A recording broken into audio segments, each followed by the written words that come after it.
adjust itself 2.5 billion different ways. I can't. I have to make a hair color that's going to be middle of the road. And you, as the professional, are going to have to adjust that accordingly. Because Mrs. Jones's color is, her gray is a different kind of gray than Mrs. Smith's gray. Right? So you have to adjust it. You have 5 clients that all have level 5 hair, and you use the same number 5 on those 5 clients, you have 5 different colors of the same color. Because no 2 people are created equal. I have a pair of identical twins. I mean, they are identical. They shared the womb, their mother had the DNA test, they share 99% of the same genes. Wow. I mean, they may as well have been They congenital. look like you or what? No, they're not my twins. Oh, they're not yours? No. I have clients who are twins, and I do 2 different hair color formulas on them. And they share 99% of the exact same genetics, and I have to do 2 different formulas on them. So the end result looks the same because they model and they act. They do modeling and acting, and they have to look the same. You have to adjust things as you go, and you're going to be the person that experiences that and make the adjustments. So all I'm here to tell you is, hey, here's how this works. Now you know how it works. Now you know how you can tweak it. Okay, and it's good, solid practices. Always follow your basic rules of color. Where are you starting? Where are you going? Who's not invited to the party when you get there? You understand underlying pigment. You understand primary colors, and you'll never. And don't be embarrassed to say I don't understand it. Because maybe the person that was teaching the class wasn't teaching the class for you, they were teaching the class for themselves. I know this because I've been an educator for a long time, and I know a lot of educators, they don't educate the crowd, they're just there to educate themselves. They're there to show off for them. And it's not to put them down, they're just kind of, everybody has a different motivation. I want to share the information because the more information I can give to you, the more we all do great hair. And then you someday can say, hey, some crazy guy came to my salon dressed like Johnny Cash and talked about hair color. Now my hair color's a little better.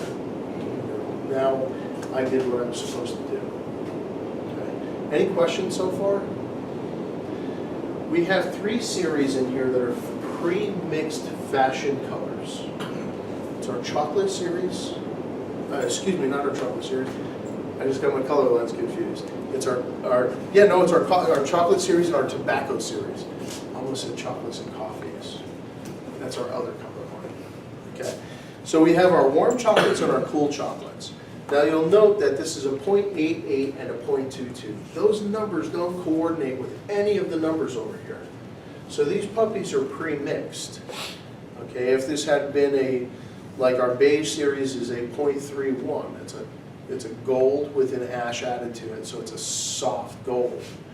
It's a beige series. You can say, well, if I run out of 5.31, I can take 2 parts of 5.3 and 1 part of 5.1, and now I just made my 5.31, right?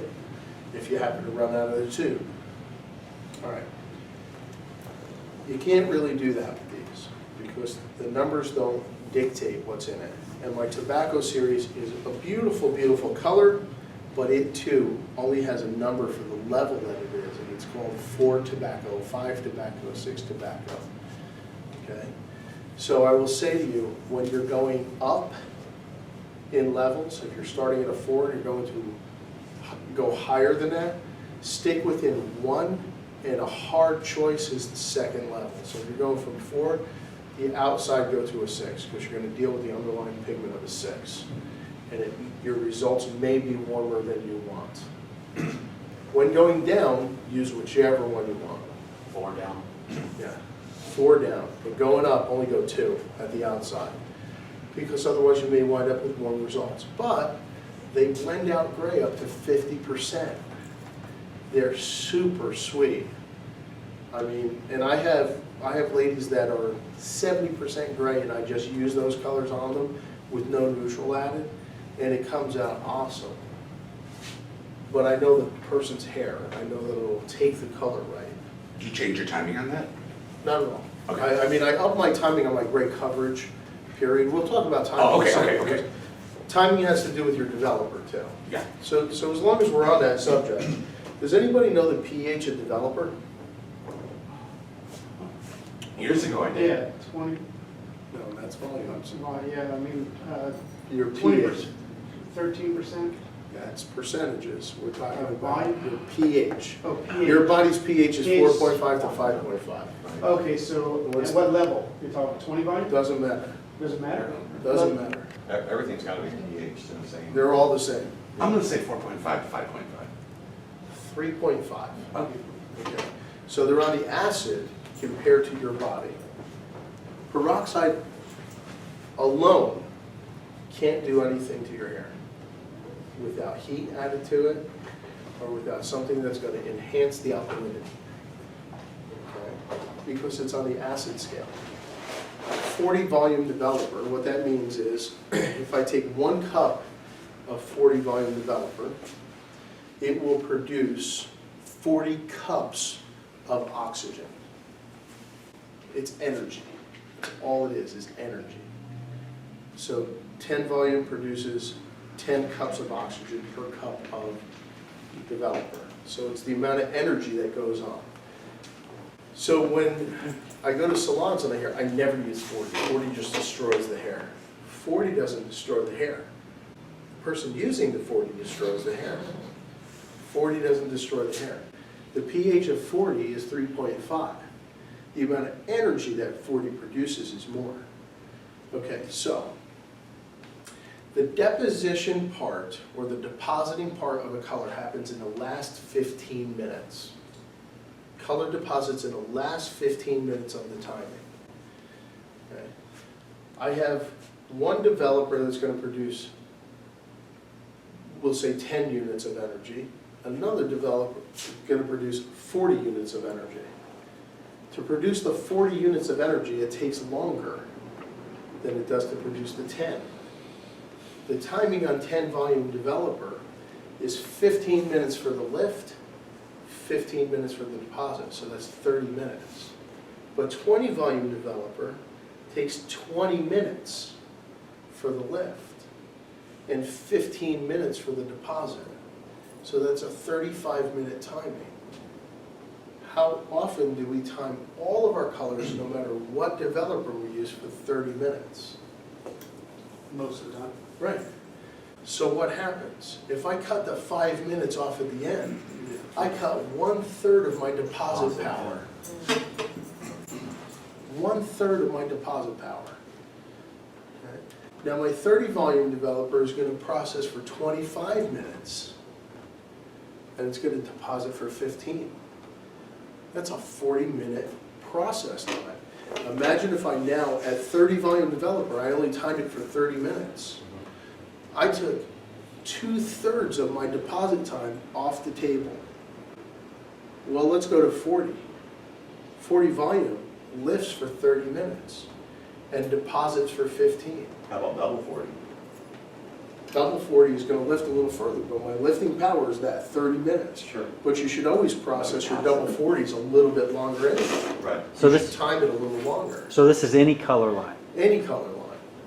You can't process the developers at the same time Sure. all the time. It doesn't work. The chemical has to do what the chemical does. So my lifting action happens for X amount of minutes and my deposit action happens for 15.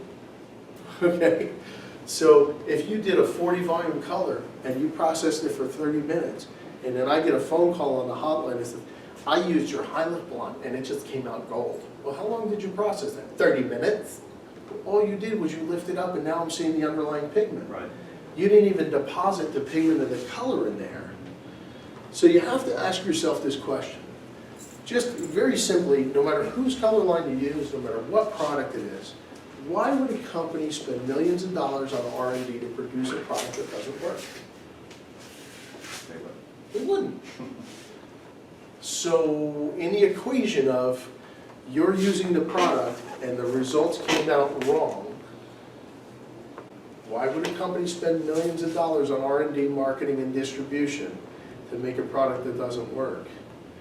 Or did it just not work in your particular salon, in your particular situation? And here's why. There's 4 reasons, and only 4 reasons color doesn't work. Improper information.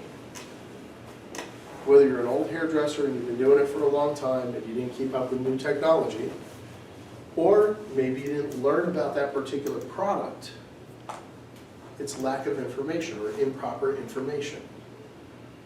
Number 2 is improper application. Number 3 is improper timing. And number 4 is improper formulation. Well, we talked about formulation, of understanding where I'm starting, where I'm going, what am I trying to control. Underlying pigment is your friend and your enemy at the same time. If I'm trying to make a beautiful copper red, am I trying to control my underlying pigment or am I trying to enhance it? Trying to enhance it. So I have to understand, if I'm starting at a 4 and I'm going to a 6, my underlying pigments are red-orange. I don't have to work that hard to make a beautiful red, do I? I might have to add a little bit of gold, because if I'm red-orange, I need to add a little bit more yellow in there to make my red more orange, to make a beautiful copper color. So I may use my copper, but I might want to throw some gold in there and really spruce it up. Does that make sense to Yeah, you? that makes sense. Okay, but if I'm trying to go from a 4 to a 6 and neutralize it, I have to understand my underlying pigment is red-orange, and I need to neutralize the red and the orange. Not just the orange and not just the red, but both of them. And that will give me my beautiful neutral color, my really rich, lush, beautiful level 6. That makes sense, Tim? So formulation is being able to control and manipulate that underlying pigment chart, and understanding the primary colors, secondary colors, and the tertiary colors, and how they all work together to manipulate that underlying pigment chart to get my final result. Okay, so that's covered. We just talked about peroxide or developer and the timing. Okay, and I saw light bulbs go off. We're all chasing the dollar. Sometimes in hot pursuit of the dollar, we forget that we're using a tool that needs to be used properly. Everybody in this room knows if they want to turn a Phillips head screw, if you get a small enough regular head screwdriver, you can make it turn, right? But darn, doesn't it turn easier when you use the right Phillips head screwdriver? Okay? We all know that everybody in this room is an artist in their own right, and you're going to bend the rules. I mean, if we think about artists on the whole, we had, let's go back, you had Leonardo da Vinci dipped a paintbrush in paint, he delivered that paint to the canvas, he created art. Well, Picasso dipped the paintbrush in paint, he delivered to the canvas, and he created art, but his art was completely different than Da Vinci's, wasn't it? Who was right and who was wrong? Both right. Both right. Both right. Both right. Van Gogh didn't use brushes. He used palette knife, and he used his hands. And he got artistic result. Now maybe I like Da Vinci, and you like Van Gogh, and you like Picasso. I did. Okay? Picasso doesn't do it for me. I admire his skill. But I couldn't hang a piece of his artwork on the wall. And listen, by the way, never trust a plastic surgeon who has a Picasso in his office. Because it might be big, but at least it's centered. Okay? Just saying. And there's, I'm going home thinking now my artwork. you know, so, just saying. But there were still rules to what each one of those guys did, wasn't there? Right. They had to get the paint to the canvas, and then the paint had to dry before they put the next coat on, or it had to dry a certain amount before they put the next coat on. There are certain rules, even though their artwork was different, that they had to abide by. Well, we have to do those same things, but those rules have to do with science and timing with chemicals. So observe your timing. Difficult to cover gray hair, more vibrant color, let it process another 10 minutes. Take a load off, man, chill out, give them a cup of coffee, relax, you know. And those customers who are tapping their watch, you gotta explain to them, you know, I can give you a good job, I can give you a cheap job, or I can give you a fast job, but I can't give you all three. You pick which one you want. It's good. You know, it's that easy. So good work don't come cheap, and cheap work don't come good. That's it. I mean, we have to train our clients to understand this as well. We're providing a service to the best of our ability, or are we?